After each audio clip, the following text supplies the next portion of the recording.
Malar's kitchen பார்க்கும் உங்கள் அனைவருக்கும் என்னுடைய அன்பான வணக்கம். இன்றைக்கி நெத்திலி கருவாட்டு குழம்பு எப்படி செய்யலாம்னு பார்க்கலாம்.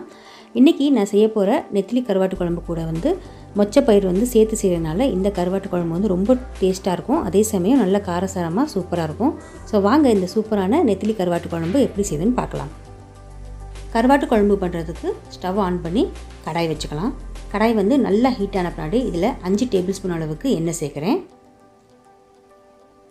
எண்ணெய் நல்லா சூடாகட்டும். இப்போது எண்ணெய் நல்லா ஹீட் ஆயிடுச்சு. இதில் 1/2 டீஸ்பூன் அளவுக்கு சோம்பு சேர்க்குறேன். சோம்பு நல்லா பொரியட்டும். சோம்பு பொரிஞ்ச பின்னாடி இதில் பொடி பொடியாக கட் பண்ணி வச்சுருக்க பூண்டு சேர்க்குறேன். பூண்டு ஒரு 20 பல் பூண்டு இருக்கும். இதை பொடியாக கட் பண்ணி இதில் சேர்க்குறேன். கருவாட்டு குழம்புக்கு பூண்டு பல் அதிகமாக சேர்த்துக்கிட்டிங்கன்னா குழம்பு ரொம்ப டேஸ்ட்டாக இருக்கும். இது கொஞ்சம் வாசனை வர வரைக்கும் இதை வதக்கி விட்டுக்கலாம். பூண்டு வாசனை வந்த பின்னாடி இதில் ஒரு கொத்து கருவேப்பிலை சேர்த்து வெடிக்க விட்டுறலாம். இது கூடவே 2 பச்சை மிளகாய் சேர்க்குறேன். அப்புறமா ஒரு பெரிய வெங்காயத்தை நல்லா பொடி பொடியாக கட் பண்ணி சேர்க்குறேன். கருவாட்டு குழம்புக்கு பெரிய வெங்காயத்தோட சின்ன வெங்காயம் சேர்த்துக்கோங்க, இன்னும் ரொம்ப நல்லாயிருக்கும். பெரிய வெங்காயம் சீக்கிரம் வதங்கணும், அதனால் ரொம்ப பொடி பொடியாக கட் பண்ணி சேர்த்துருக்கேன். இந்த மாதிரி கட் பண்ணி சேர்த்துக்கிட்டு தான் வெங்காயம் சீக்கிரம் வதங்கிடும். வெங்காயம் நல்லா வதங்கின பின்னாடி இதில் ஒரு தக்காளி பழம் சேர்க்குறேன். தக்காளியை நல்லா வதக்கி விட்டுக்கலாம். வெங்காயம் தக்காளி நல்லா மையாக வதக்கணும். அப்போ தான் குழம்பு நல்லா திக்காக இருக்கும். இப்போ பாருங்கள், வெங்காயம் தக்காளி நல்லா டேஸ்ட்டாக வதக்கியாச்சு. இப்போ ஒரு தடவை எல்லாத்தையும் நல்லா மிக்ஸ் பண்ணி விட்டுக்கலாம். அதுக்கப்புறமா இதில் 1/4 கப் அளவுக்கு மொச்சப்பயிர் எடுத்து தண்ணியில் 6 மணி நேரம் ஊற வச்சுட்டு இதை 4 விசில் விட்டு உப்பு சேர்த்து வேக வச்சுருக்கேன். இதை சேர்த்துக்கலாம். எல்லா மொச்சையும் சேர்த்தாச்சு. இது கூடவே நெத்திலி கருவாடு சேர்த்துக்கலாம்.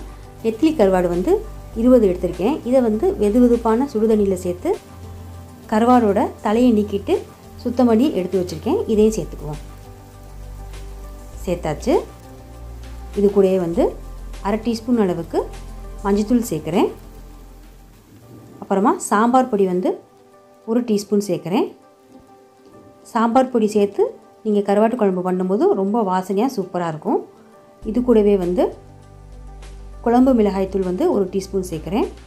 அப்புறமா மல்லிப்பொடி 2 டீஸ்பூன் சேர்க்குறேன்.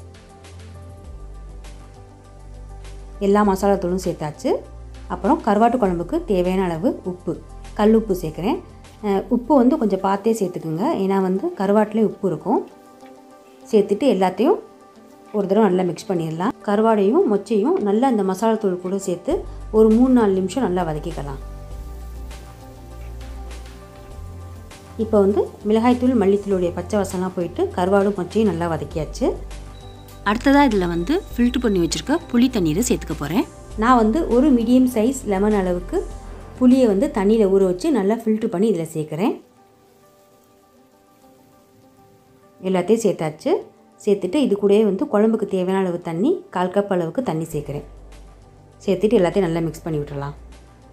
இது மிதமான தீயில வச்சு ஒரு 15-20 நிமிஷம் குழம்பு நல்லா கொதித்து திக்காக வர்ற வரைக்கும் இதை கொதிக்க விட்டுறலாம்.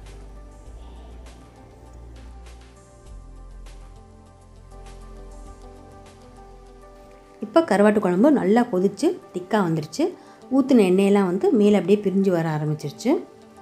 கருவாட்டு குழம்பு நல்லா திக்காக இருந்தால் தான் ரொம்ப நல்லாயிருக்கும். ஸோ ஒரு தடவை நல்லா கலந்து விட்டுட்டு ஸ்டவ்வை ஆஃப் பண்ணிடலாம். கருவாடெலாம் நல்லாவே வெந்துருச்சு, எதுவுமே கரையலை. ஸோ சூப்பரான நல்ல காரசாரமான மொச்சப்பயிர் நெத்திலி கருவாட்டு குழம்பு ரெடி ஆயிடுச்சு. இந்த வீடியோ உங்களுக்கு பிடிச்சிருந்துச்சுன்னா வீடியோ கீழே லைக் பண்ணுங்கள், ஷேர் பண்ணுங்கள். அப்புறம் இது வரைக்கும் நீங்கள் மலர்ஸ் கிச்சனுக்கு சப்ஸ்கிரைப் பண்ணலன்னா மறந்துடாமல் சப்ஸ்கிரைப் பண்ணிடுங்க.